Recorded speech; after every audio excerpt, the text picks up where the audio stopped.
Hoje falaremos sobre os 3 oráculos. É um tema bem importante. Sim. E por que estamos falando sobre os 3 oráculos? Bem, estamos falando sobre isso porque o mundo está seguindo a emoção, os sentimentos, quando, na verdade, deveríamos seguir os oráculos. E o mundo também segue falsos oráculos, não é verdade? Sim, o mundo também segue falsos oráculos. Portanto, é necessário distinguir entre os verdadeiros e os falsos. Eu espero que possamos fazer isso agora. Vamos orar para isso. Querido Pai Celestial, pedimos que o Senhor nos ajude na conversa de hoje. É importante que a apresentemos da maneira como o Senhor deseja. Ilumina nossas mentes e mantenha o inimigo afastado. Em nome de Jesus, amém. Bem, Martin, os jesuítas, sob a liderança de Inácio de Loyola, decidiram criar uma religião experimental e, muito em breve, eles estavam imersos em misticismo e experiências espirituais que eram desprovidas da palavra de Deus e assim levavam em uma outra direção. Já o protestantismo se baseava na palavra, no assim diz o Senhor. Então, nós vamos dar uma olhada nos 3 oráculos. E eles foram simultâneos, né? Surgiram na mesma época, o de Lutero e o de Loyola. O de Loyola veio depois do de Lutero. Mas sim, eles eram contemporâneos. E os dois seguiam caminhos diferentes. Correto? E o mundo hoje está seguindo a corrente do Inácio de Loyola, a espiritualidade dele, e de muitas formas diferentes. O protestantismo, ele se baseia na palavra e somente na palavra. Mas, infelizmente, no Concílio de Trento, quando os protestantes foram questionados sobre a questão do sábado, eles optaram por permanecer alinhados ao papado nesse aspecto. E isso foi sua ruína. Exatamente. Foi o primeiro passo rumo ao seu declínio. Correto. Martin, a palavra de Deus não aceita concorrentes em seu campo. Não há competição à palavra de Deus. Eu sou Deus e não há outro, é o que dizem as Escrituras. Isaías 8, verso 20. A lei e ao testemunho. Se eles não falarem segundo esta palavra, é porque não há luz neles. Quanta luz, Martin? 0. 0. Nenhuma luz. Ou você concorda com a Bíblia ou não. Isaías 45, verso 22 e 23. Olhai para mim e sede salvos vós, todos os confins da terra, porque eu sou Deus e não há outro. Não há outro, Martin. Esse é Jeová. Ele não tem outro nome. Não importa o tamanho da religião, quantas bilhões de pessoas há nela, Deus não aceita concorrência. Jurei por mim mesmo, porque não há ninguém superior a Deus a quem ele possa jurar. A palavra saiu da minha boca em justiça, e não tornará atrás, que diante de mim se dobrará todo joelho e toda língua jurará. Só há um Deus, uma verdade e nada mais. Tudo o que lemos deve estar de acordo com a lei, a Torá, os 5 primeiros livros da Bíblia escritos por Moisés. Tudo precisa estar em harmonia. Então, todo o testemunho depois disso tem que estar de acordo. Nada pode contrariá-lo. Vamos então analisar o testemunho da Reforma. E parece que eles se esqueceram disso, Martin. Isso foi escrito por Abinhet, a História da Reforma, que é provavelmente uma das melhores fontes bibliográficas sobre a Reforma Protestante que há no mundo. Existem muitas outras, como a História da Reforma de Wiley, mas Abinhet é considerado o padrão ouro. Vejamos então o que a Reforma ensinou e que parece ter sido esquecido pelo mundo. Não há doutrina segura senão aquela que está em conformidade com a palavra de Deus. que o Senhor proíbe o ensino de qualquer outra doutrina, que cada texto das Sagradas Escrituras deve ser explicado por outros textos mais claros, que este livro sagrado é em tudo o que é necessário para o cristão, fácil de entender e calculado para dissipar as trevas. Estamos resolvidos, com a graça de Deus, a manter a pregação pura e exclusiva de sua única palavra, tal como está contida nos livros bíblicos do Antigo e do Novo Testamento, sem acrescentar nada a ela que possa ser contrário a ela. Esta palavra é a única verdade. É a regra segura de toda doutrina, de toda a vida, e nunca pode falhar ou nos enganar. Aquele que edifica sobre este fundamento resistirá a todos os poderes do inferno, enquanto todas as vaidades humanas que se levantam contra ele cairão diante da face de Deus. Esta é uma declaração bem impactante sobre a Bíblia, não é? Quem dera hoje fosse a mesma coisa.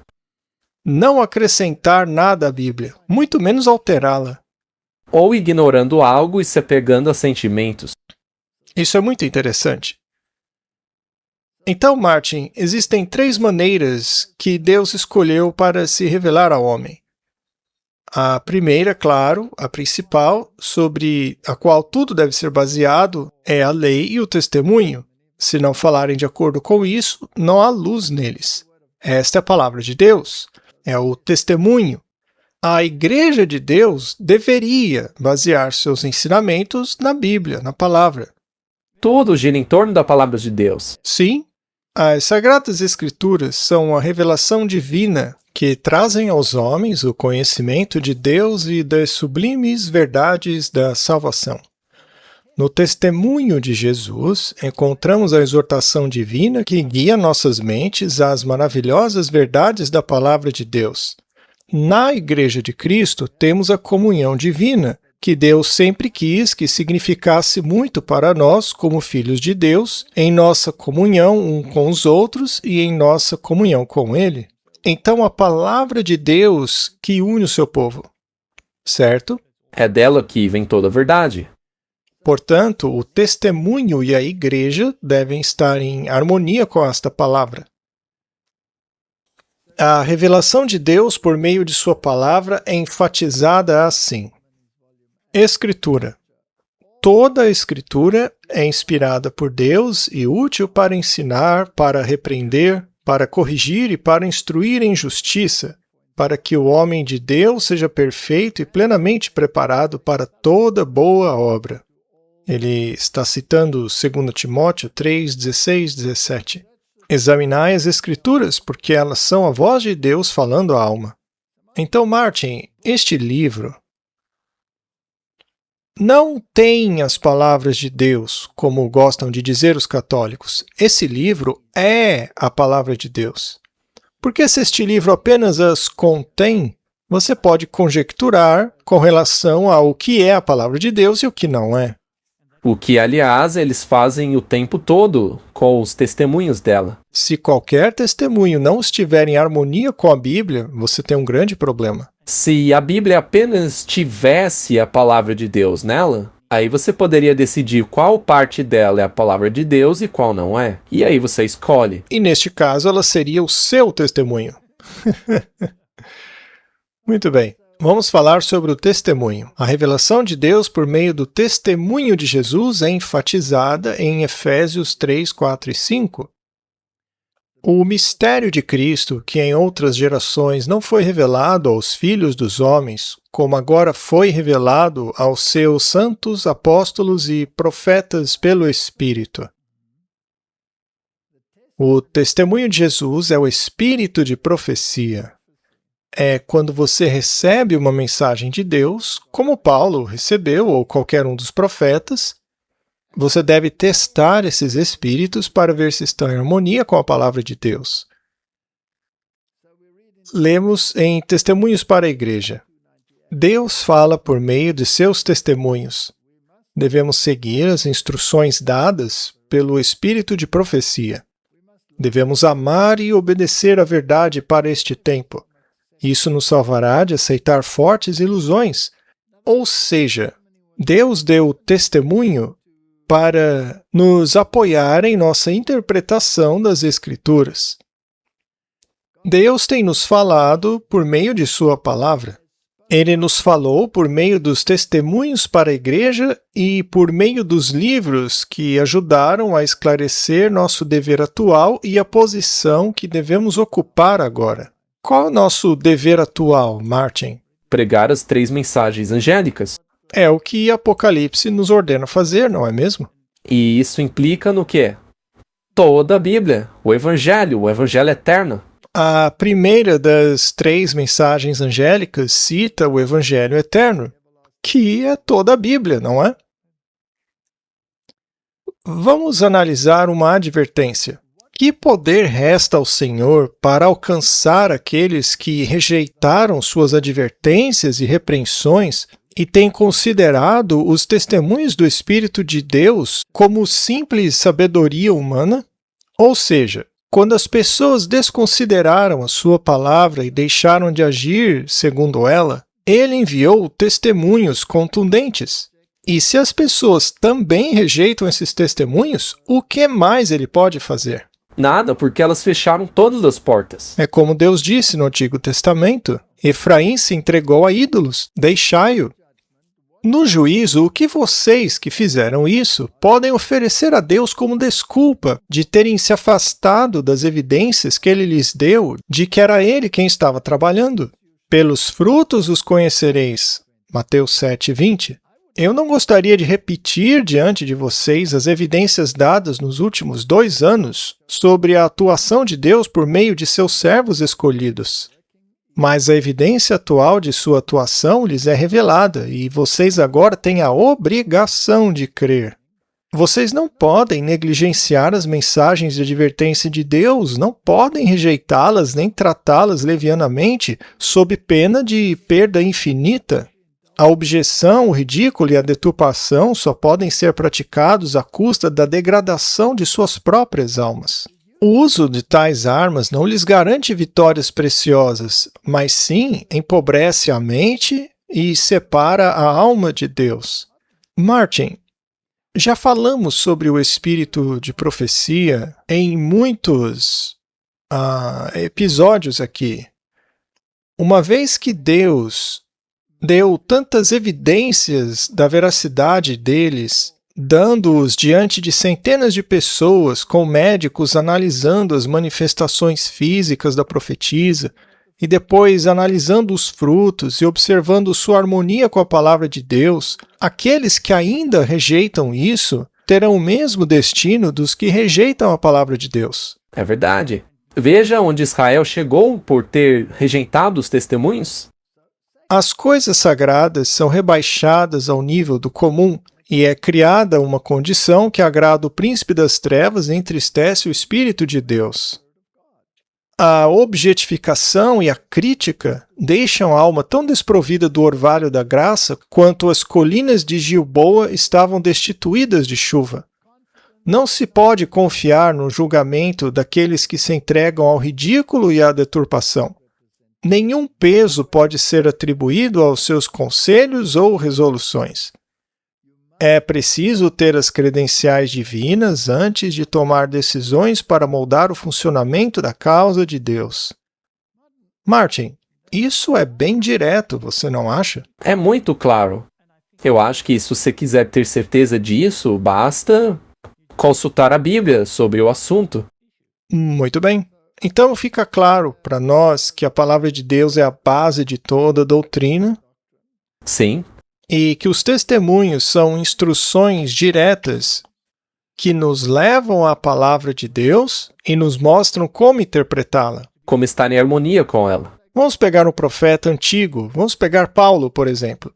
Ele era um profeta que recebia visões e ele apontava para as Escrituras e mostrou como Cristo cumpriu as condições estabelecidas nas Escrituras. Os judeus acreditaram nele? Não. Alguns aceitaram, mas a maioria rejeitou. E depois disso, surgiram profetas ao longo do tempo. Não sabemos o que alguns dos profetas do tempo do Novo Testamento disseram, a não ser pelo fato de termos menções sobre Barnabé e Pedro terem tido profecias. E ele nos mostrou como interpretar certas escrituras. Então você vai seguindo essa linha até chegar na igreja do fim dos tempos, que possui o espírito de profecia. Ela tem o dom profético, que dá testemunhos precisos de como devemos cumprir nosso dever nos últimos dias. Agora, se você rejeitar esses testemunhos, mesmo sabendo que estão em harmonia com a Bíblia, aí não resta alternativa. Você escolheu o seu destino. Sim, você está se colocando em uma situação muito perigosa. Está se afastando da verdade da palavra de Deus. Então, qual é a nossa atitude hoje em relação ao espírito de profecia? Seria melhor do que o antigo Israel? Ou melhor do que a dos líderes de Israel na época de Jesus? Não.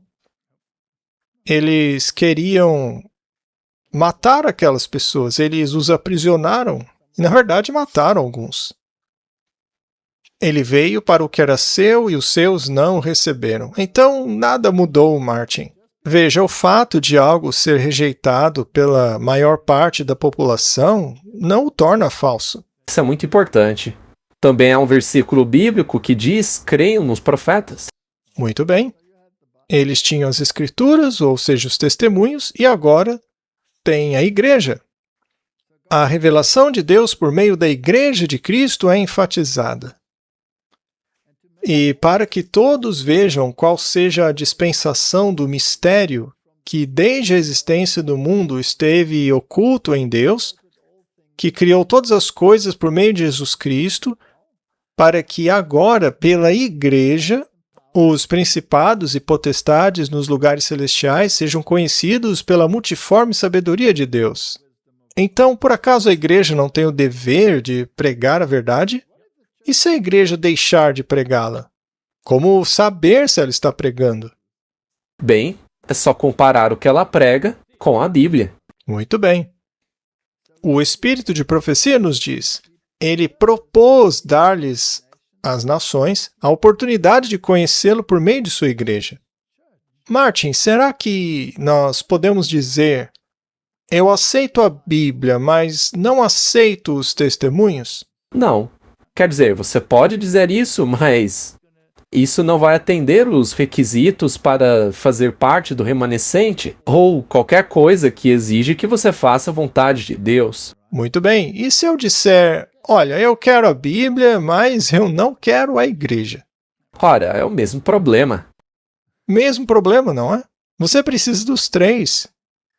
E está lá em Apocalipse 12, 14, os requisitos para fazer parte da igreja remanescente, que aliás são os mesmos para fazer parte dos 144 mil, e são 2 requisitos. E o terceiro, como você acabou de mencionar, é a igreja. Então, para que a igreja se qualifique, você tem que ter os 2 requisitos, o espírito de profecia e os mandamentos, que é a Bíblia. Lá não diz: e o espírito e a noiva dizem vem? Ora, é possível então separar a noiva dessa equação?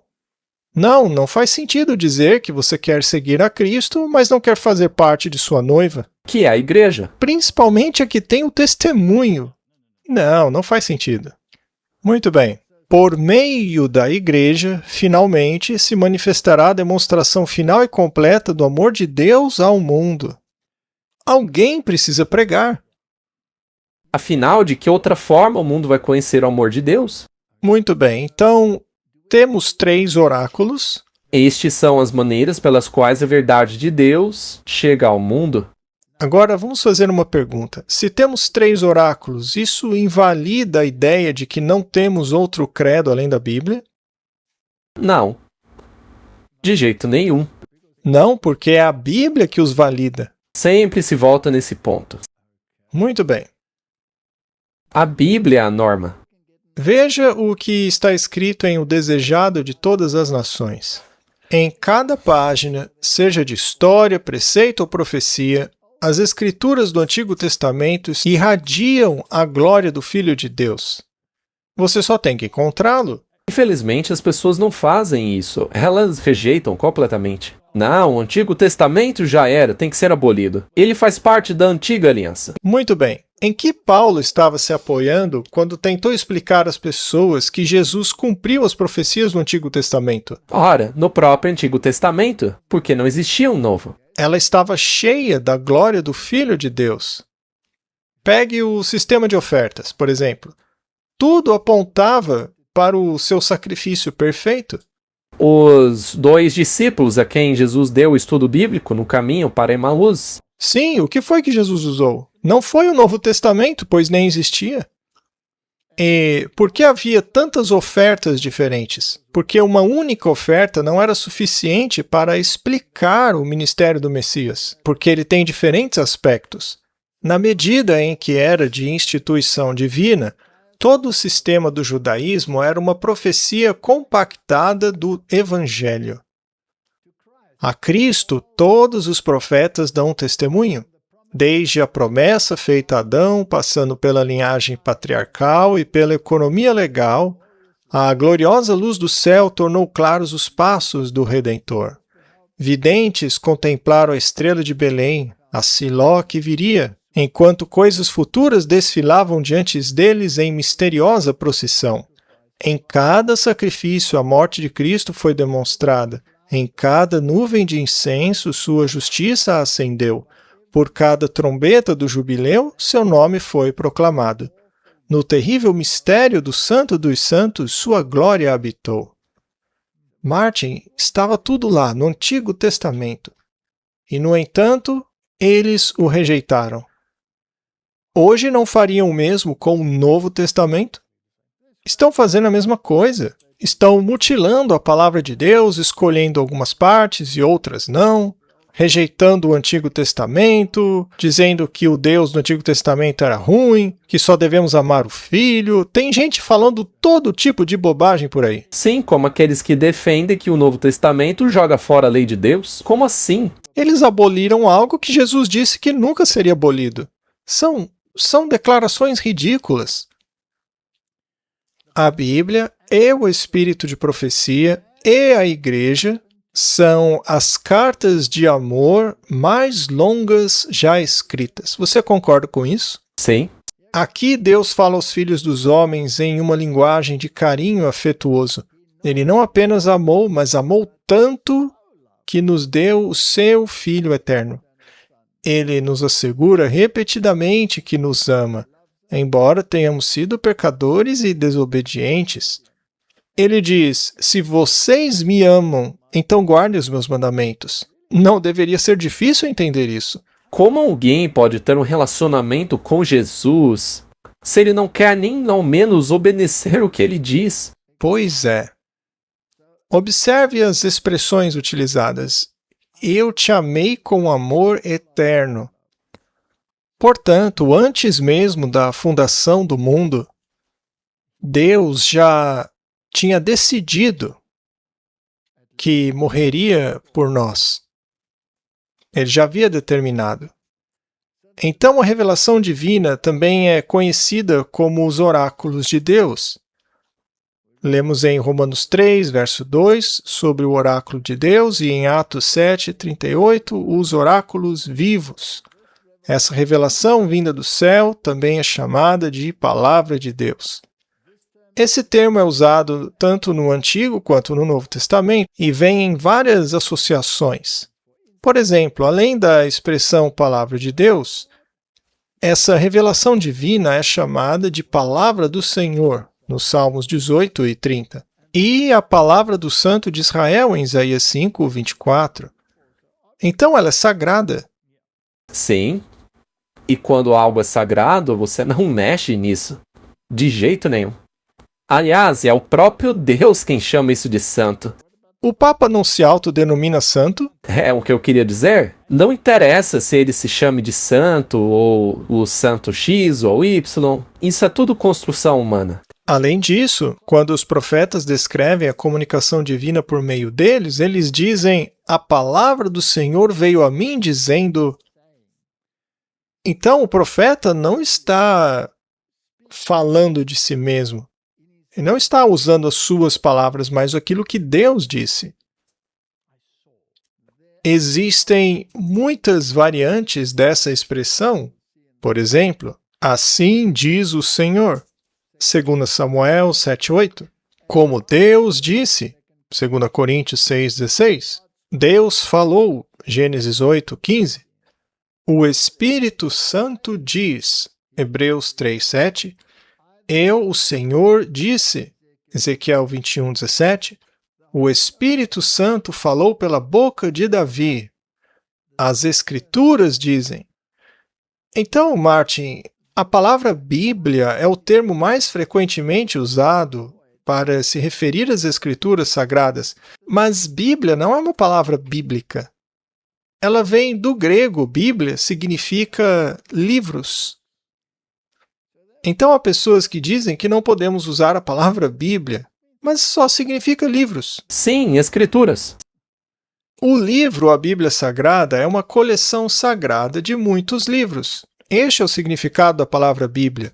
Bíblia é a coleção completa, portanto, este é um termo correto para se usar. É apenas uma descrição do que as Escrituras são. E as próprias Escrituras referem-se a ela como livros. No volume do livro está escrito sobre mim, Salmo 40, verso 7. Então, Martin, não bagunce com isso aqui. Agora, o testemunho deturpa isso aqui? Não. Na verdade, o testemunho exalta a Bíblia. Ah, ele exalta a Bíblia. Então, se você colocar um microscópio no livro ou uma lupa na Bíblia, isso não é uma coisa boa? Sim, mas as pessoas não gostam disso. Eu gosto. E se estiver escrito no livro original que, no princípio, a alimentação do homem e a do animal também era de uma determinada maneira? E aí Deus diz à última igreja, olha, eu quero que vocês se acostumem com o que comerão no céu.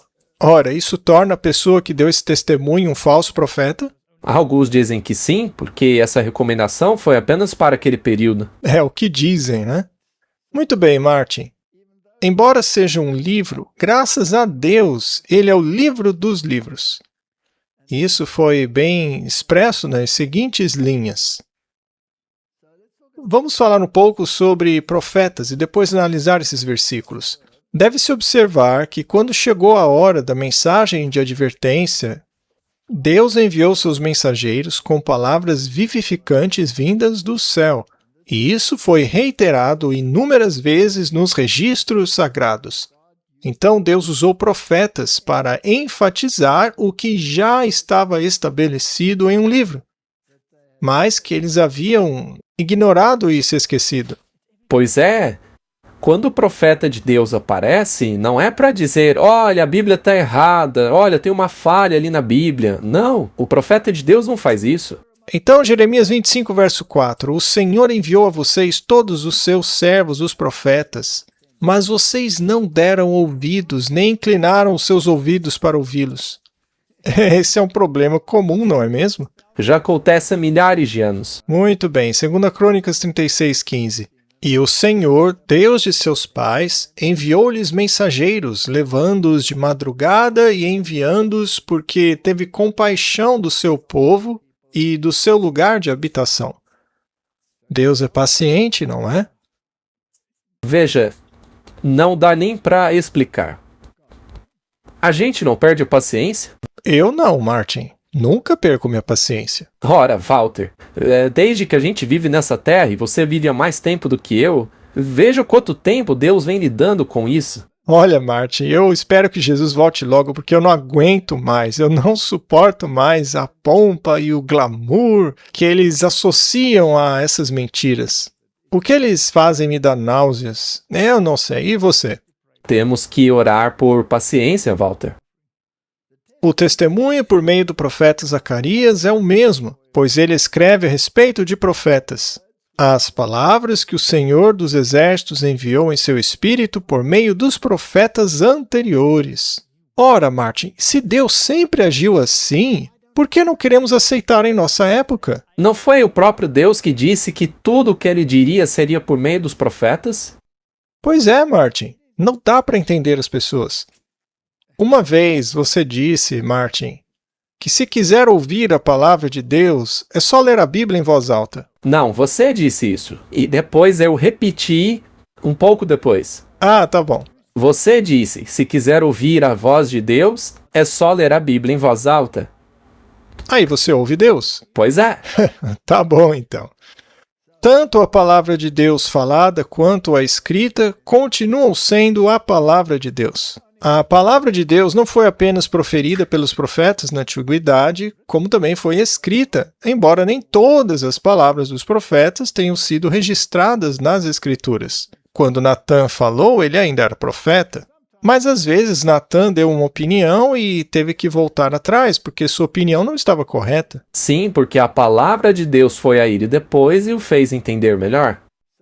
Então, dessa forma, as revelações enviadas pelos céus foram preservadas para as gerações futuras. Segundo as Escrituras da Verdade, os oráculos divinos foram falados pelo profeta Daniel, foram ditos, proferidos, Martin, palavra.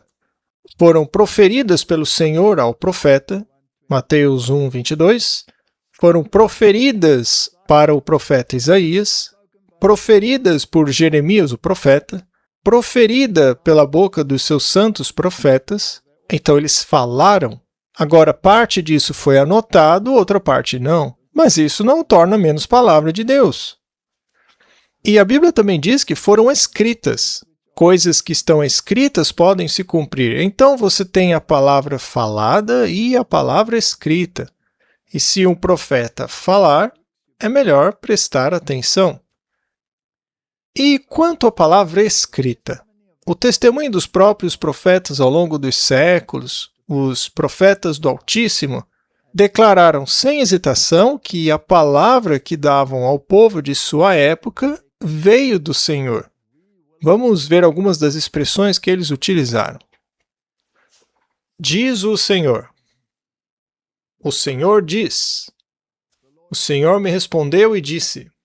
Há alguma conversa acontecendo aí? Sim. Assim diz o Senhor.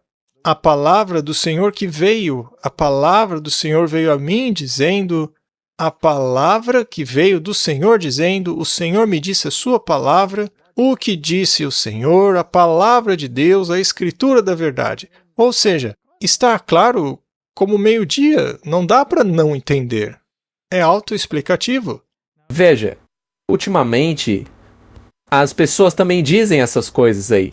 Sim, só que não se baseiam nas escrituras. É o que eu ia dizer.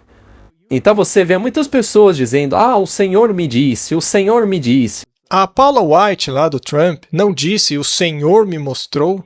Sim, e as pessoas não podem exagerar. O Senhor pode, por meio do seu espírito, conduzi-lo a entender algo, mas esse algo está dentro da Bíblia. Agora, se você ouve o Senhor te dizer algo e não está em harmonia com a Bíblia, aí está errado. Muito bem. Deus falou, o Espírito Santo significou isto. A palavra de Deus, diz o Senhor, resposta de Deus, ele disse, o Espírito Santo disse, como Deus disse. Então, é fascinante. O Espírito Santo disse aquilo. Ele não ditou nada, mas ele impressionou a mente. Então, fica muito claro que não podemos mexer na palavra. Veja também que alguns dos testemunhos dos profetas mencionam como eles receberam a revelação divina. Isso também é importante. É quase como um teste para ver se a pessoa é um verdadeiro profeta. O Senhor disse, ouça a palavra do Senhor, coloquei as minhas palavras na tua boca. A palavra dele, Martin, na boca do profeta. O Espírito do Senhor falou por meu intermédio, e a sua palavra estava na minha língua. Palavra do Senhor pela boca de Jeremias, diz assim o Senhor. A palavra do Senhor veio, o peso da palavra do Senhor. Ouvi a palavra que o Senhor fala. O Senhor falou com Moisés. Claramente estamos lidando com a palavra de Deus. E hoje, se você estiver lá na frente do púlpito e pegar a Bíblia, é a mesma coisa, é a palavra de Deus. Deus fala pela Bíblia. Exato. Então isso, ou o seu equivalente, é encontrado mais de 50 vezes no livro de Levíticos. A palavra do Senhor veio. Esta expressão, ou equivalente, é usada mais de 100 vezes em Jeremias e 60 vezes em Ezequiel, e em Amós mais de 50 vezes. E podemos reiterar o fato de que os escritores do Novo Testamento endossaram a origem sagrada das Escrituras do Antigo Testamento. Portanto, esse Deus é o mesmo Deus do Novo Testamento. E se esse Deus for o Deus Criador, e o Novo Testamento me diz que Jesus é o Criador, então ele é o mesmo Deus do Antigo Testamento. É o mesmo Deus. Ele não cometeu um erro no Antigo Testamento para depois ter que corrigir no Novo. E ele destruiu o mundo antediluviano por um acesso de fúria? Não, é porque ele queria te salvar. Porque não haveria mais linhagem para o Messias vir, exceto por uma pequena família. E se ele não tivesse intervido naquele momento, tudo estaria acabado. E também foi uma questão de execução de juízo, um preâmbulo do que será o fim. Foi um presente de amor, certo? Muito bem. Então, Atos 1,16. O Espírito Santo falou pela boca de Davi. Então, você tem os dois. Deus revelado pela boca de todos os seus profetas. Dele todos os profetas dão testemunho. Dito pelos profetas. Existem muitos versículos que você poderia consultar. É absolutamente essencial que a Reforma tenha descoberto esta palavra de Deus. E é uma triste realidade que hoje eles não dependam mais da palavra de Deus. Você não ouve mais sermões sobre profecias e tempo do fim na maioria das denominações por aí. Na verdade, eles nem sequer consultam o livro de Apocalipse. Mas este é o livro para a época em que vivemos. E aqueles que o fazem, infelizmente, o fazem por um caminho errado, pois interpretam de acordo com seus pensamentos e não deixando que a própria Escritura interprete os símbolos. Então, o Novo Testamento e o Antigo Testamento falam sobre a lei do Senhor. A lei do Senhor, Lucas 2,39, ou a lei de Moisés, Lucas 2,22. E o versículo 39 diz: E havendo eles cumprido tudo segundo a lei do Senhor, voltaram para a Galiléia, para a sua cidade Nazaré. Portanto, aquilo que estamos lendo também é chamado de lei. A Torá, os 5 primeiros livros da Bíblia, contêm leis. Então, podemos dizer que a Bíblia é a vontade de Deus para nós. E uma revelação de quem é Deus. Você também mencionou uma vez que se trata de um documento legal, então tem que ver com a lei.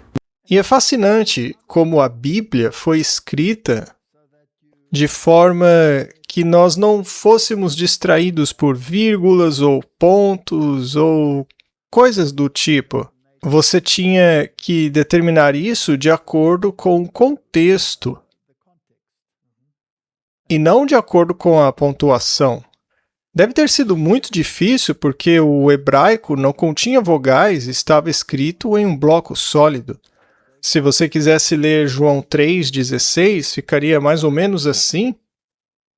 É muito difícil de ler, não é mesmo?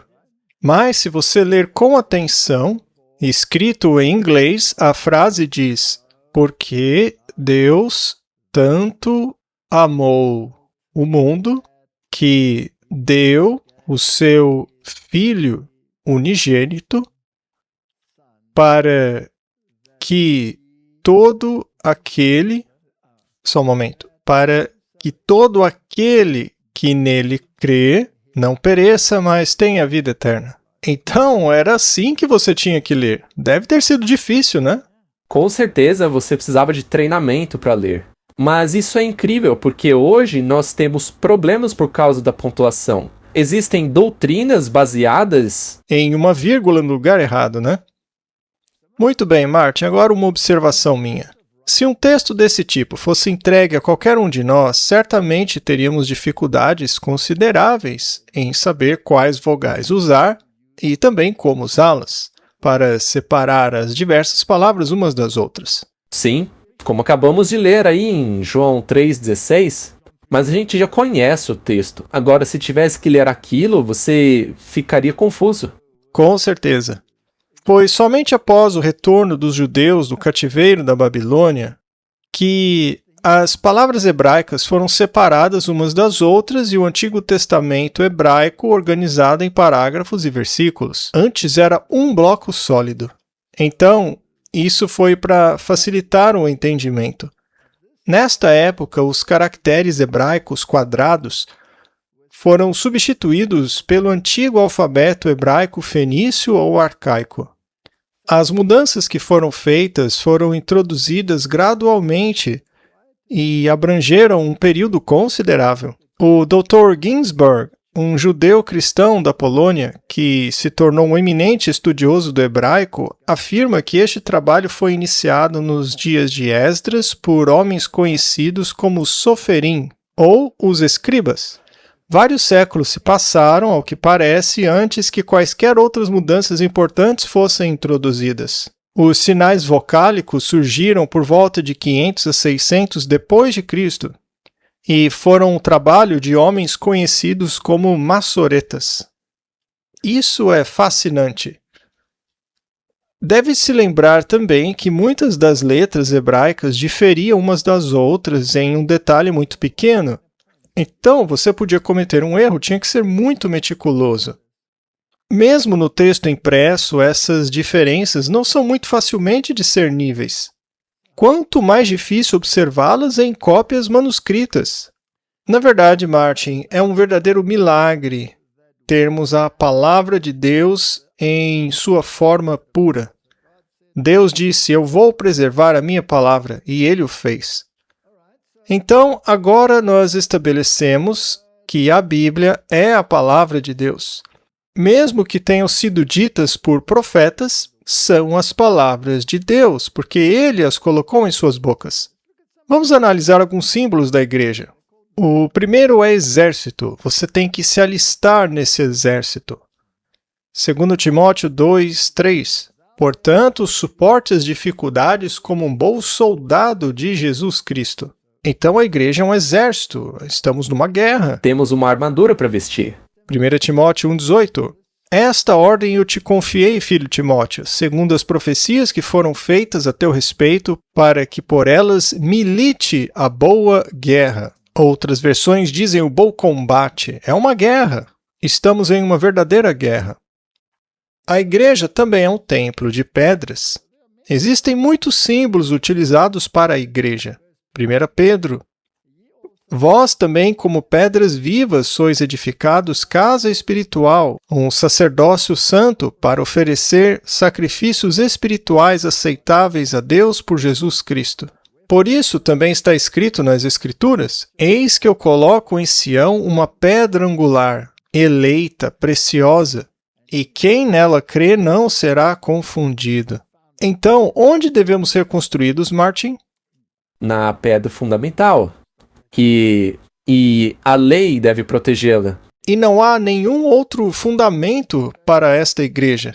Deus é de fato um Deus ciumento, porque só existe Ele. Pare para pensar, por que Ele toleraria outros deuses? Claro que não, porque só existe Ele. Então, nós somos pedras. A igreja são guerreiros, soldados e pedras. São um rebanho.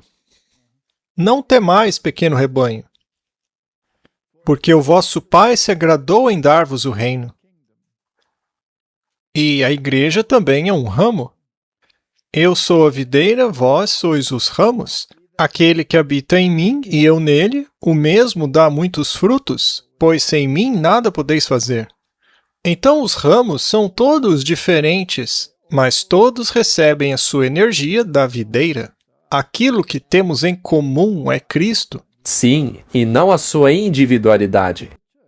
Então a igreja são soldados da cruz, são pedras vivas, talhadas na pedreira da vida, moldadas e esquadrinhadas, de modo que possam se encaixar no templo sobre a pedra fundamental. São um rebanho e por isso seguem um pastor, e são ramos, e deve haver frutos nestes ramos. Ela é um corpo. A igreja é comparada a uma mulher casta, a uma noiva e a Sião. Então a igreja é uma mulher. Quando você lê em Apocalipse sobre a mulher, o deserto, o remanescente, ela está falando da igreja. Dito isso, será que eu posso rejeitar a igreja? Não. Não, ninguém pode. Você tem que ficar na igreja. E se a igreja se tornar uma prostituta? Bem, você deve ir à igreja que atende aos requisitos. Muito bem. É possível ter uma igreja dentro de uma igreja? É possível haver membros obedientes e desobedientes na mesma igreja? Sim, Trigo e joio podem crescer juntos? sim. Eu devo arrancar o joio? Não. Isso é o próprio Deus quem o fará. Dá vontade, mas... Sim, nós queremos ser os capinadores. Não sei se essa palavra está certa, mas enfim. E o nosso caráter não pode ser transferido, ele tem que ser desenvolvido, certo? E mesmo este é um papel do Espírito Santo. Certamente. Muito bem, diz Colossenses. E ele é a cabeça do corpo, a igreja, que é o princípio, o primogênito dentre os mortos, para que em tudo tivesse a preeminência. Portanto, Cristo é o centro e a igreja está reunida ao seu redor. E sujeitou todas as coisas debaixo dos seus pés, e o constituiu cabeça sobre todas as coisas para a igreja, que é o seu corpo, a plenitude daquele que cumpre tudo em todos. Então eu posso aceitar Jesus e rejeitar a igreja dele? É claro que não. Você só tem que aceitar. Da mesma forma que ele teve que passar por um monte de dificuldades com a igreja, nós temos que acompanhá-lo nisso. E se a igreja não for legal com você? Aí você ora por eles. Muito bem, Martin. Neste corpo há vários membros, e um membro não pode desempenhar exatamente a mesma função que o outro. Os olhos foram feitos para ver, e em nenhum caso podem realizar o trabalho dos ouvidos, que é o de ouvir, nem os ouvidos podem tomar o lugar da boca, nem a boca desempenhar a função do nariz. Contudo, todos esses órgãos são necessários para a perfeição do todo e trabalham em perfeita harmonia uns com os outros. Bem, às vezes eles deveriam fazer isso, né? Ainda tem umas dificuldades aí. Mas eu gostaria de voltar rapidamente ao que você disse sobre a videira.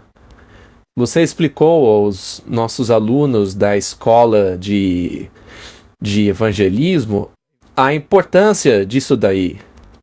De que estamos todos ligados à videira, mas cada ramo é independente em personalidade. Sim, cada um tem sua própria personalidade. Não pode haver fusão das personalidades uma na outra. Somos agentes livres. Mas o que todos têm em comum é que todos estão na videira. Mas sempre tem alguém que quer que você se conforme com a visão dele. Mas você é um indivíduo, você deve ir à palavra de Deus para descobrir qual é o seu dever, e não ao seu próximo. E quem está fazendo a podagem? Deus poda a videira. Sim, não é um ramo que poda o outro. Não, o seu colega ramo não é o seu podador. Ele seria muito irritante se começasse a fazer isso. Muito bem. Martin, vamos analisar o papel dos profetas. Os profetas também eram intercessores, como Abraão e Moisés. Eles intercederam. Sim, mas eles estavam apontando para uma realidade maior. Sim, Abraão intercedeu em favor de Sodoma. Moisés intercedeu em favor do povo. Também houve profetas que davam advertências e discernimento, e esses foram muitos. Podemos ler em Testemunhos, volume 4, o seguinte: Em sua providência, o Senhor achou por bem ensinar e advertir seu povo de várias maneiras, por meio de mandamentos diretos, pelas Sagradas Escrituras e pelo Espírito de profecia, ele lhes revelou sua vontade. Interessante. Só para perguntar, é possível descobrir a vontade de Deus? Claro que sim. Exatamente. E será que é uma impossibilidade pôr os profetas à prova? Não. Não, felizmente não. Todos os critérios estão ali. E se eles se encaixarem, eles são profetas. Advertirei, aconselharei, repreenderei, encorajarei conforme o Espírito de Deus ditar. Foi Ellen White quem escreveu isso. Quer os homens ouçam ou não. O meu dever não é agradar a mim mesmo, mas fazer a vontade do meu Pai Celestial que me deu a minha obra. Ela alegou que Deus lhe deu essa obra, agora cabe a nós colocá-la à prova. O que ela escreveu está em harmonia com a palavra de Deus, ela exalta o Salvador, ela manifesta os sinais físicos, existe prova de que ela manifestou os sinais físicos diante de milhares de pessoas, pelo menos 66 vezes em público, e as pessoas rejeitaram. 66 vezes, publicamente. Às vezes até grandes multidões. Sim, com centenas de pessoas ou um pequeno grupo, ela ficava sem respirar, não respirava absolutamente nada, mas tinha uma super força, apesar de ser uma pessoa muito frágil. Então veja, Deus manifestou essas coisas publicamente para que ninguém tivesse desculpas. E isso é interessante, não foi num lugarzinho obscuro, escondido num beco, que essas coisas aconteceram. Não, foi à vista de todo mundo. Um monte de gente viu. E também tiveram as visões abertas. Pode explicar isso? Veja, assim que o povo apostatou contra a palavra de Deus, não houve mais visões abertas. Ou seja, visões que as pessoas pudessem discernir. Há muitos exemplos na Bíblia de visões explícitas. Ezequiel, por exemplo, diante dos anciãos, teve uma visão. Daniel teve uma visão na frente dos pagãos e eles fugiram. E os profetas manifestaram visões claras. E também, por meio de sonhos, Deus concedeu visões em sonhos.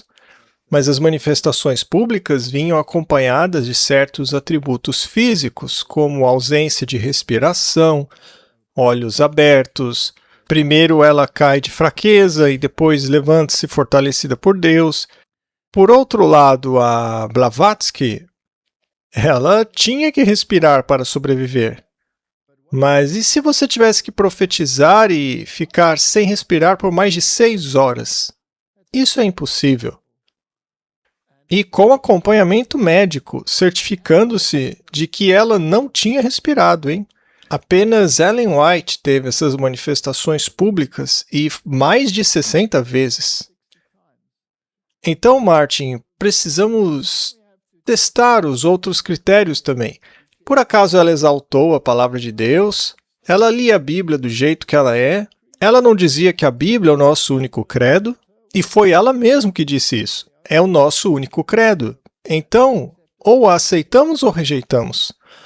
Se Deus tornou isso público, certamente Ele não quis esconder em algum canto. Muito bem. Então eles também deveriam dar conselhos como Natã, Gade, Zacarias, Ageu, Ulda. Não lemos necessariamente tudo o que eles disseram, mas temos alguns trechos. Mas ainda assim eles eram profetas de Deus, eram professores. O ensino era geralmente tarefa do levita ou dos sacerdotes, mas às vezes profetas eram chamados para ensinar. Elias e Eliseu eram mestres nas escolas dos profetas. E também tem a palavra profetizar. O que significa pregar ou receber uma visão, mas principalmente pregar, né? Exatamente. Então, isso leva as visões, ou melhor, a profecia da Bíblia ao povo. E esta é uma responsabilidade da igreja.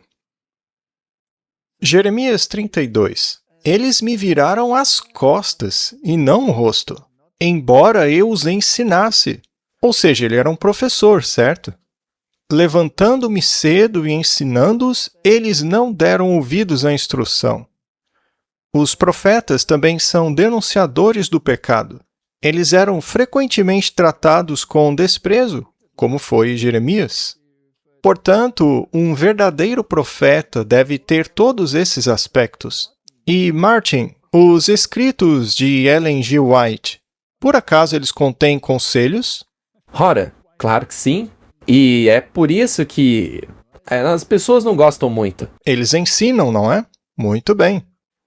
Por acaso neles existe denúncia de pecados? Constantemente. Só que as pessoas não gostam disso. Por isso, é mais fácil ignorar. É mais fácil desprezar o profeta. Eles também conduziam cânticos, como Miriam, Natã, Gade, Davi, todos eles. A Miriam não conduziu as mulheres em um cântico, portanto, a música era parte importante disso. Por acaso, os escritos de Ellen White não abordam muito a questão da música? Claro que sim.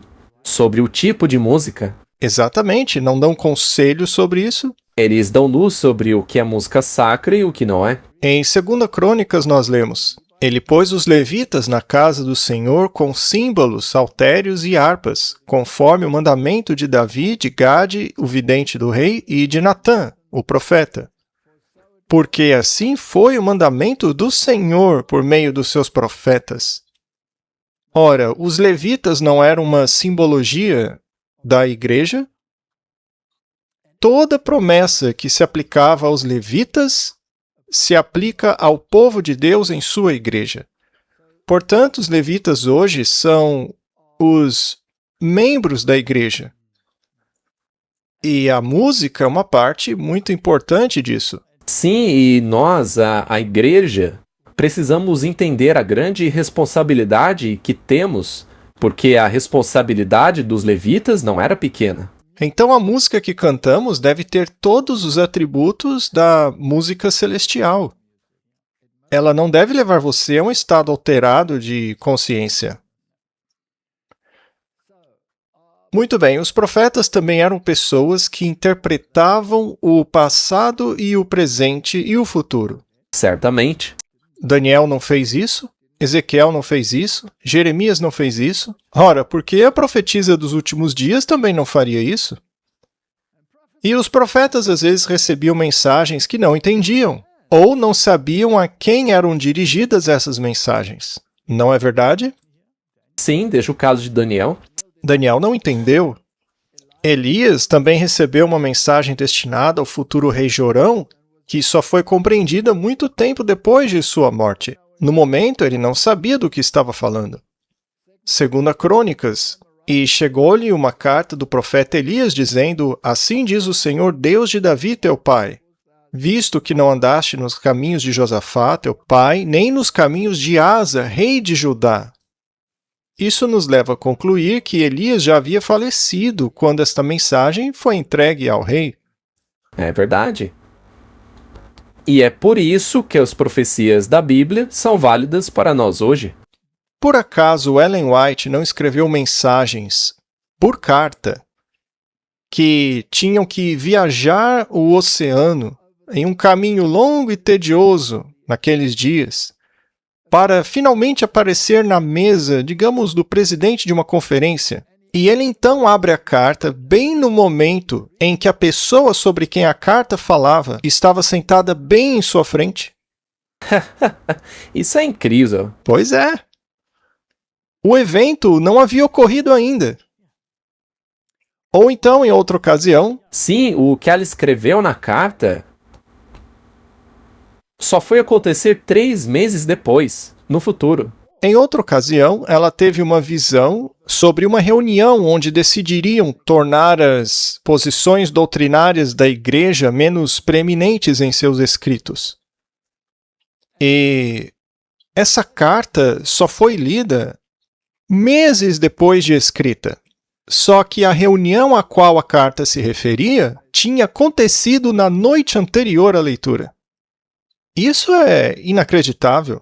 Então, existem muitos indícios no espírito de profecia que nos levam a concluir que é, de fato, uma manifestação genuína do Espírito Santo. E estas duas situações que você mencionou, assim como todos os outros escritos dela, sempre estão em harmonia com o que a Bíblia diz. É isso mesmo.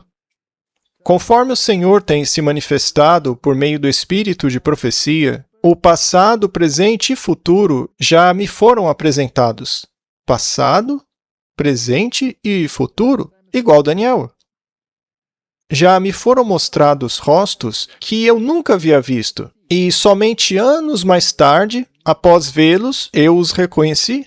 Já aconteceu de eu ter sido despertado do meu sono com uma vívida sensação de assuntos anteriormente apresentados à minha mente. E já escrevi durante a noite cartas que cruzaram o continente, chegando estas bem durante uma crise, a fim de evitarem um desastre para a causa de Deus. Meu trabalho tem sido assim por muitos anos. Os profetas também encorajam? Claro. 70 profetizaram e carregaram fardo com Moisés quando o povo murmurou por causa de carne. E hoje, muitos que se levantam para falar sobre este assunto são tão desprezados como naquela época. Mas, de alguma forma, Deus continua a levantá-los para serem um espinho na carne daqueles que são ávidos por carne no dia de hoje. Você concorda, Martin? Claro, com certeza. Este assunto ainda é uma pedra no sapato de muitos. Você acha que o povo da época gostou quando Moisés lhes disse que era melhor que se santificassem ou teriam problemas? Eu gosto da parte que diz que Deus continua suscitando essas pessoas, ou como você já mencionou, essas pestes. Sim, essas pestes continuam voltando, sempre falando de reforma da saúde ou do sábado. Esses assuntos sempre causam confusão, né? E sabe o que eu acho interessante? Quando eu vou a certas igrejas, eu acho curioso que as pessoas comecem a reclamar porque estamos pregando a mensagem de saúde, etc. E aí, de repente, aparece um outro pregador totalmente diferente com o mesmo assunto. E aí as pessoas que reclamaram têm que ouvir de novo. E elas sempre vão reclamar de novo. É incrível, não é? Sim, e para mim isso deixa claro que essas pessoas não querem esta parte da mensagem. Mas aí vamos jogar o bebê fora junto com a água da bacia? Infelizmente é o que alguns fazem. Pois é. Moisés disse ao Senhor: "Por que afligiste o teu servo? Por que então não encontrei graça aos teus olhos, que tu impuses sobre mim o fardo de todo aquele povo? Será que fui eu quem concebeu essas pessoas? Por acaso eu dei luz a eles para que me digas, carrega-os no teu seio, como um pai que amamenta uma criança até chegarmos na terra que juraste a seus pais?" Martin, você não estava reclamando comigo outro dia que não aguentava mais? É por isso que eu estou rindo, Walter. Não é porque eu acho engraçado, mas é porque eu me identifico com o que Moisés disse aí. De onde me virá carne para dar a todo esse povo? Porque eles choram a mim dizendo, dá-nos carne para comer. Que dieta terrível Moisés deu para eles, né? E hoje continuam reclamando com o profeta da mesma mensagem. Não posso carregar todo esse povo sozinho, é pesado demais para mim. Se assim me tratas, então mata-me, peço-te. Ele não aguentava mais, coitado. Eu me simpatizo com ele. Você já passou por coisas assim, Martin? Olha, eu acho que eu tenho que ler Números mais vezes, depois de ter lido isso aí. Eu te suplico sem hesitar. Se encontrei graça aos teus olhos, não me deixes ver a minha desgraça. Não aguento mais, me mate. Não quero mais fazer isso. Bem, eu já passei por isso. Eu realmente já disse isso ao Senhor. Senhor, acabe comigo agora mesmo. Curiosamente, a coisa fica ainda pior. É verdade. E o Senhor disse a Moisés, reúne-me 70 homens dentre os anciãos de Israel, que sabe serem os anciãos do povo e seus líderes. e os conduz à tenda da congregação para que fiquem ali contigo. As pessoas já não gostavam de um, aí Deus colocou mais 70. É como a série Ataque Total. As pessoas tinham reclamado de 2 palestras, eu fui lá e fiz 36. Deus age assim. E eu... Diga. Antes que as pessoas comecem a reclamar, quero deixar claro que não estamos rindo da situação. Sabemos que é algo sério. Mas é que quando você se identifica com esse tipo de coisa, você ri por dentro porque você entende como é. Sim, nós rimos porque a gente se identifica. Então eu descerei e falarei contigo ali, e tomarei do Espírito que está sobre ti, e o porei sobre eles, e eles carregarão o fardo do povo contigo, para que não carregues sozinho. Então, Martin, em vez de 1, eles receberam 70. Fez diferença? Não. Não. Mas pelo menos tirou um pouco do fardo de Moisés, né? Para ele ficou mais leve. Sim, para Moisés ajudou bastante. Mas ele deve ter rido quando viu os outros 70 pregando a mesma coisa que ele pregava. Números 11 e 25. E o Senhor desceu numa nuvem e falou com ele, e tomou do Espírito que estava sobre ele e o deu aos 70 anciãos. E aconteceu que, quando o Espírito repousou sobre eles, profetizaram e não cessaram. Isso deve ter irritado o povo profundamente. O que você acha? Sim, eles acharam que estavam se livrando de Moisés por um momento, só que aí ele volta com mais 70. Então Deus tem suas testemunhas. Agora, só uma pergunta. Você percebe um paralelo dessa história com hoje? Sim, vejo. Quantos oráculos nós temos? 3. O profeta também é o interpretador das Escrituras. E veja, já me disseram várias vezes que não se pode usar o espírito de profecia para exegese. E o que eu li aqui me deixou estupefato. Os profetas estudavam as profecias de outros profetas, assim como Daniel estudou a profecia de Jeremias sobre os 70 anos de cativeiro. Os testemunhos escritos não visam lançar nova luz, mas sim imprimir vividamente no coração as verdades da inspiração já reveladas. O dever do homem para com Deus e para com o seu próximo foi claramente especificado na palavra de Deus. Contudo, poucos de vocês são obedientes à luz que já foi dada. Nada mudou, Martin. Nenhuma verdade adicional é apresentada. Mas Deus, por meio dos testemunhos, simplificou as grandes verdades já dadas e, à sua maneira escolhida, as trouxe perante o povo para despertar e impressionar a mente com elas, para que todos fiquem sem desculpas. Os testemunhos não visam menosprezar a palavra de Deus, mas exaltá-la e atrair as mentes para ela, para que a bela simplicidade da verdade possa impressionar a todos. Então, Martin, se ela diz que a alimentação original para o ser humano era de frutas, grãos, nozes, sementes, legumes e, depois da queda, os vegetais, será que isso é só um conselho? Não. Da mesma forma que não era só um conselho para Adão e Eva. Se Ellen White diz que a besta é o catolicismo, isso é uma opinião ou é exegese? Exegese? Ah, tudo bem. Eu me prostrei aos seus pés para adorá-lo e ele me disse, não faças isso, eu sou o teu conservo e de teus irmãos que têm o testemunho de Jesus. Quem disse isso a João foi o próprio anjo. Adora a Deus porque o testemunho de Jesus é o espírito de profecia. O testemunho de Jesus aparece apenas 2 vezes na Bíblia, ambas no mesmo versículo. O testemunho de Jesus Cristo aparece 3 vezes em Apocalipse 1, 2, 9 e 12, 17. Aparece também uma vez como testemunho de Jesus em Apocalipse 24. A mesma palavra grega para testemunho é aqui traduzida para testemunha. Paulo faz menção ao testemunho de Cristo em 1 Coríntios 1, 6 e testemunho do nosso Senhor em 2 Timóteo 1:8. Então, o termo espírito de profecia aparece apenas uma vez. A palavra testemunho nas Escrituras é aplicada a inúmeras questões.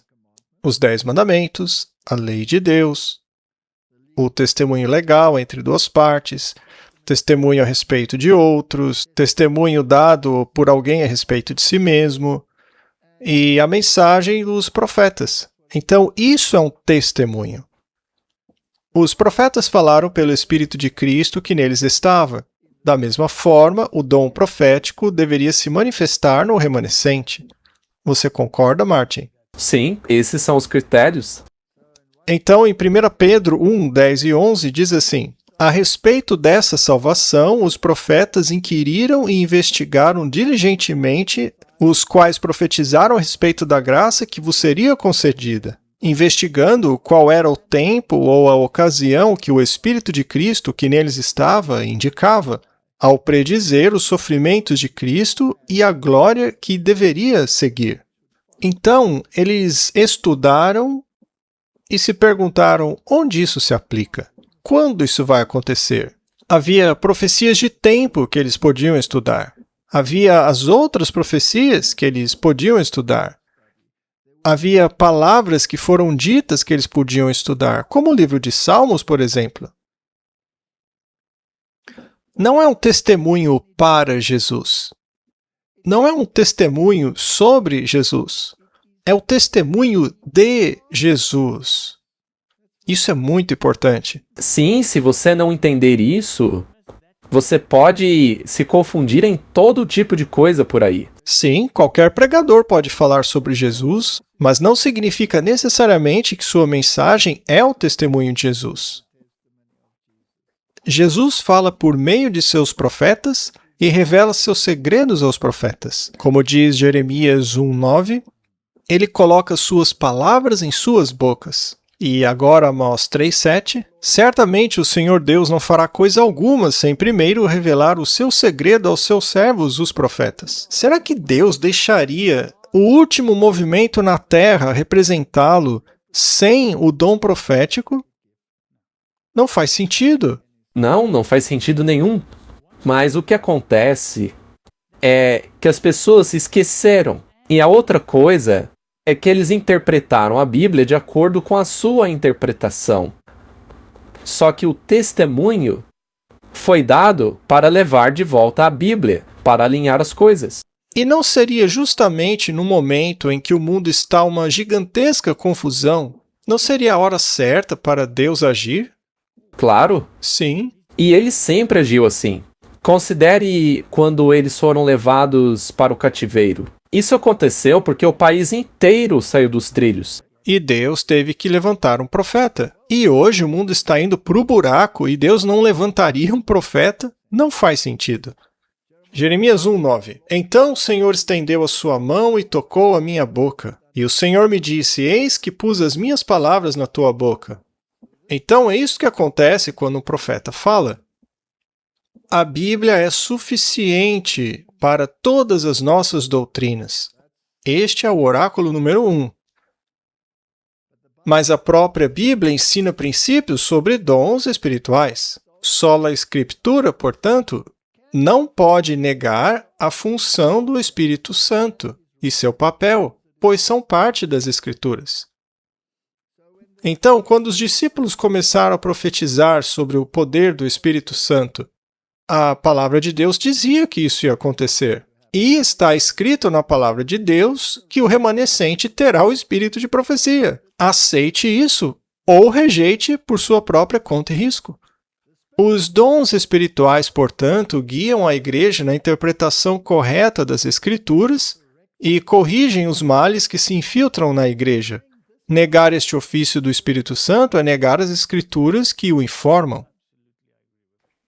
Joel se refere ao derramamento do Espírito Santo nos últimos dias e especificamente no versículo 32 sobre o remanescente que Deus chamará.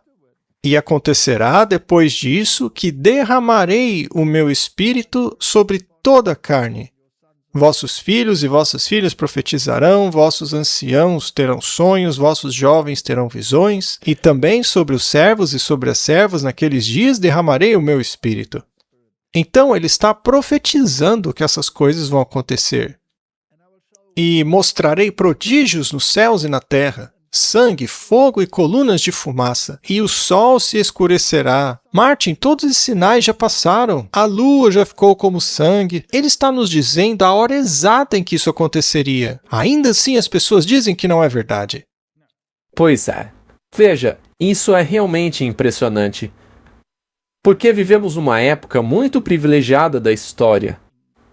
Porque basta olharmos para trás e vermos que praticamente todas as profecias já se cumpriram. Sim, tudo isso já aconteceu. Então veja que o espírito de profecia se manifesta diante de milhares de testemunhas, mas as pessoas dizem não. Eu quero a Blavatsky. Eu quero Alice Bailey. Me dê qualquer outra profetisa, essa aí eu não quero. Muito bem. Isso vai acontecer antes do grande e terrível dia do Senhor. Sabe, eu não hesito nem um pouco em mencionar o espírito de profecia. Alguns dizem, não, você não pode mencioná-la nas suas pregações. Desculpe, eu vou mencionar sim. Muito bem. Entre o remanescente que o Senhor chamar. Ora, o remanescente terá essas manifestações. Está escrito na Bíblia. E se não fosse assim, haveria um problema. O cumprimento parcial da profecia, em Atos 2, 16, 18, na chuva temporã, aponta para um maior cumprimento ainda disso na chuva serôdia. Vamos recapitular. Já falamos outras vezes, mas vale a pena rever. O que eram as visões abertas e as visões noturnas? 1 Samuel 3:1. E o menino Samuel servia ao Senhor perante Eli. E a palavra do Senhor era preciosa naqueles dias. Não havia visão aberta. O que é visão aberta, Martin? Vamos para Ezequiel.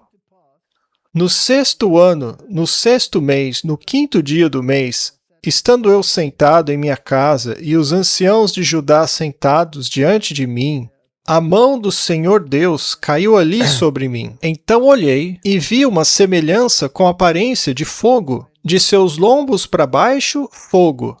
Foi como João viu também no Apocalipse.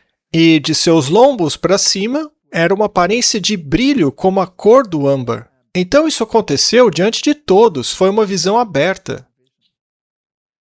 E aqui temos Daniel. Eu, Daniel, fui o único a ver a visão, pois os homens que estavam comigo não viram a visão, mas um grande tremor os acometeu. Estes eram os babilônios. Sim, eles ficaram com medo, eles tremeram como árvores. E eles fugiram para se esconder. Então Daniel teve uma visão aberta. Portanto, fiquei sozinho e vi esta grande visão, e não restou força em mim, porque a minha formosura se transformou em corrupção, e não retive força alguma. Então ele caiu. Sim, Daniel caiu. Portanto, aqueles pagãos tiveram a oportunidade de testemunhar Daniel em visão, mas eles fugiram de medo. Eles viram que ali havia um poder sobrenatural. Até mesmo o médico que foi averiguar Ellen White em visão, ele saiu correndo e disse, me tirem daqui. Sim, ele disse isso mesmo. Mas as Escrituras também mencionam as visões noturnas. São visões que eles viam à noite, em sonhos, né? E aqui nós temos todos os versículos que as pessoas podem consultar depois. Essas manifestações são claramente descritas no oráculo de Deus. Nós teríamos um problema se elas não acontecessem. As primeiras visões de Ellen White eram todas visões abertas, e as posteriores foram mais de visões noturnas. Era para ser visto. Sim, não era algo para se esconder num canto. Quer minha vida seja poupada ou não, meus escritos falarão constantemente, e sua obra prosseguirá enquanto houver tempo. Não precisamos de um outro profeta. Não, 180 anos depois e o espírito de profecia continua tão relevante hoje como antes. Há muitas advertências contra falsos profetas na Bíblia. Pare para pensar, por que a Bíblia alertaria sobre profetas falsos se não houvesse os verdadeiros? Se não fosse assim, seria desnecessário testar os espíritos. E isso aqui é importante, veja. Ao desprezar ou não aceitar, ou resistir e irritar o espírito, negando. E aliás, Martin, isso não é muito perigoso? Isso é extremamente perigoso. As pessoas não percebem que, ao negarem o espírito de profecia, pouco a pouco, estão caminhando para o precipício. Exato. Com relação a João Batista, está escrito o seguinte: muitos iam a ele e diziam, João não fez milagres, mas todas as coisas que João falou sobre esse homem são verdadeiras. E muitos acreditaram nele. No caso dele, Martin, a verdade era o seu poder, não a ostentação e os milagres. E se isto for um símbolo de Elias, então o mesmo deve ser na profecia do fim dos tempos. O problema é que os cristãos do mundo querem um sinal, querem milagres. Sim, querem manifestações. Aqueles que rejeitaram o seu testemunho o fizeram por sua própria conta e risco. Que desculpa podemos oferecer se fizermos o mesmo com relação ao profeta do remanescente? Não há desculpas. E se derem uma desculpa, é egoísta. Isso eu garanto. Eles não querem seguir. 2 Crônicas 20:20. Levantaram-se de manhã cedo e saíram para o deserto de Tecoa. Ao saírem, Josafá pôs-se em pé e disse, ouça-me, Judá e habitantes de Jerusalém. Creiam no Senhor, seu Deus, e vocês serão firmados. Creiam nos seus profetas e vocês prosperarão. E Lucas 24:25. Disse-lhes, pois ele, insensatos e lentos para crerem em tudo que os profetas disseram. Enquanto... Tudo. Não apenas um pedacinho do que o profeta disse. Sim, não é só escolher o que te agrada do que disse o profeta. E como são chamados os que não creem no profeta? Tolo. Um tolo. Nem o movimento milerita, que anunciou às igrejas que o rei estava chegando, e nem a manifestação desse dom profético ocorreram escondidos na obscuridade. Não, foram realizados publicamente diante de milhares de pessoas. Até mesmo milhões. O movimento milerita? Pelo contrário, estavam em exposição pública e sujeitos ao escrutínio do público. Lemos aqui em Atos, Martin. Pois o rei está ciente destas coisas, perante o qual também falo livremente, pois estou convencido de que nenhuma dessas coisas está oculta dele, pois isso não foi feito às escondidas. A manifestação do espírito de profecia ou o movimento milerita não ficou escondido num canto, mas entraram em conflito direto com as crenças e os ensinamentos do povo, que estavam esperando chegar o milênio para começarem a governar, mas Miller disse, não, Cristo está voltando. Só que o povo rejeitou a mensagem. A mensagem dos mileritas não era para que as pessoas deixassem suas denominações, mas apenas dizia as boas novas da vinda de Jesus. E ainda assim rejeitaram isso. Eles escolheram seu destino. Nós falamos sobre isso no episódio sobre o convite de casamento. Havia 2 convites. Eles rejeitaram completamente a vinda de Cristo pré-milênio como rei, que viria para assumir o reino. As igrejas rejeitaram isso. E como consequência, Babilônia caiu. E, como consequência, querem erguer uma estátua de ouro. E o espírito de profecia veio para amparar o remanescente, dizendo-lhes qual é seu dever para o tempo em que vivem. E nada disso foi feito às escondidas. E ambas as manifestações são rejeitadas pela grande maioria. Então, Martin, estes são os 3 oráculos. Se rejeitarmos qualquer um deles, o faremos por nossa própria conta e risco.